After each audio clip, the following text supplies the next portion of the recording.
Hi everyone, my name is Robin Kerber. I'm the Pharmacy to School Coordinator with the Maine Department of Education Child Nutrition Program, and I'm going to be demonstrating one of our new Harvest of the Month recipes for apples, a maple apple French toast bake.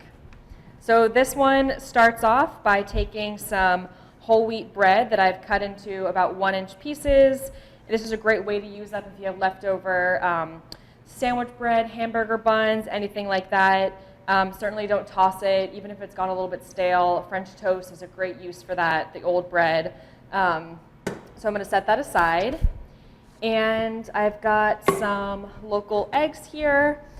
I am doing the version of the recipe that's scaled for home use. So this is going to be 8 servings, so it calls for 6 eggs. Just going to crack those. And I like to use these liquid measuring cups because I'm going to pour. This is like the liquid component of the recipe that I'm going to blend and then pour. So I might as well do it in something that makes my life a little bit easier rather than a big stainless steel bowl. So just going to crack those guys right in here.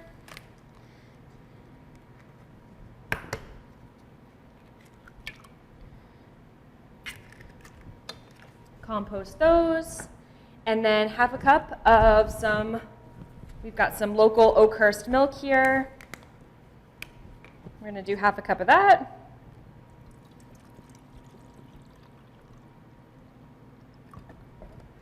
Right in. Give that a whisk. I also like the tall sides here because I'm less worried about it splashing all over me. Whisk that, and then we're going to add 2 tablespoons of maple syrup. So the full recipe calls for 3 tablespoons, but we're going to start with 2 right now. Of course, Maine has plenty of maple producers around the state.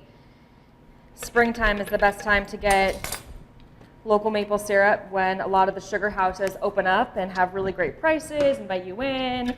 But we can get it year-round, which is great.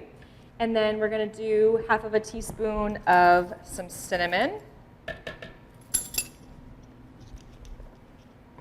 Cinnamon and apples, lots of great fall flavors happening here. So just half a teaspoon of cinnamon, 1/4 of a teaspoon of nutmeg, another great fall spice. A little nutmeg goes a long way, so this just calls for 1/4 of a teaspoon.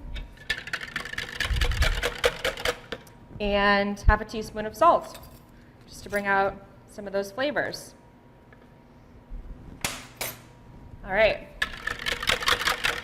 I'm going to whisk that together. Sometimes the cinnamon wants to kind of clump up and it forms sort of like this gel on the outside, so really make sure that you're breaking up those little cinnamon chunks so no one's going to bite into a cinnamon bomb. That would be pretty gross. All right. And then I'm going to pour that over our bread. It's instantly going to start soaking it up, those little bread sponges. I'm going to mix that together. I've got my gloves on, so I'm going to go right in there with my hands. Best tool in the kitchen would be your hands for most things anyway.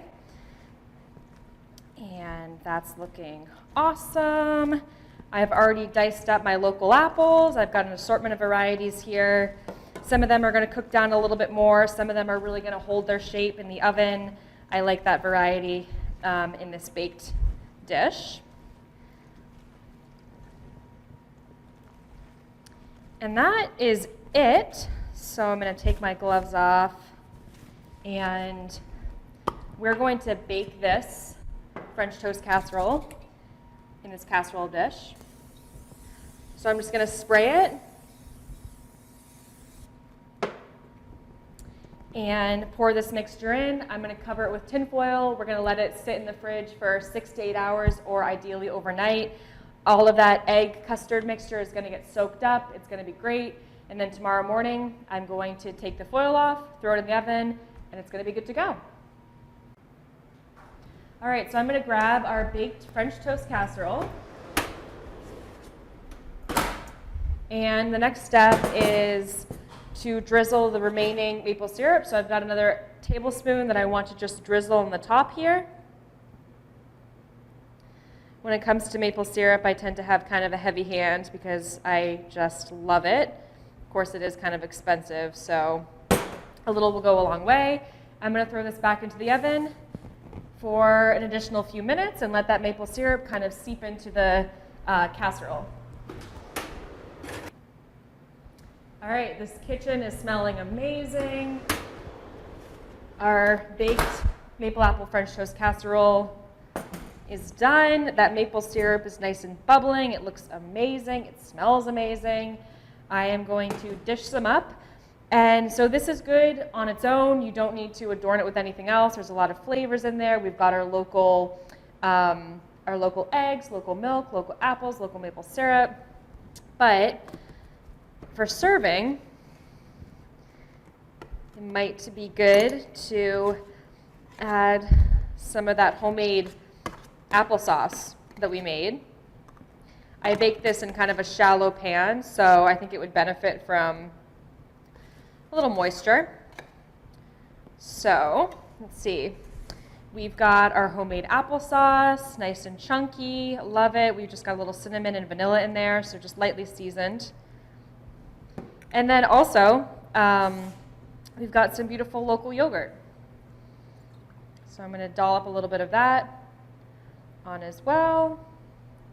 And that's beautiful. And presentation-wise, I think it's good. Maybe I could sprinkle a little bit of cinnamon on top, but this is ready to go, and I hope you try it in your own schools.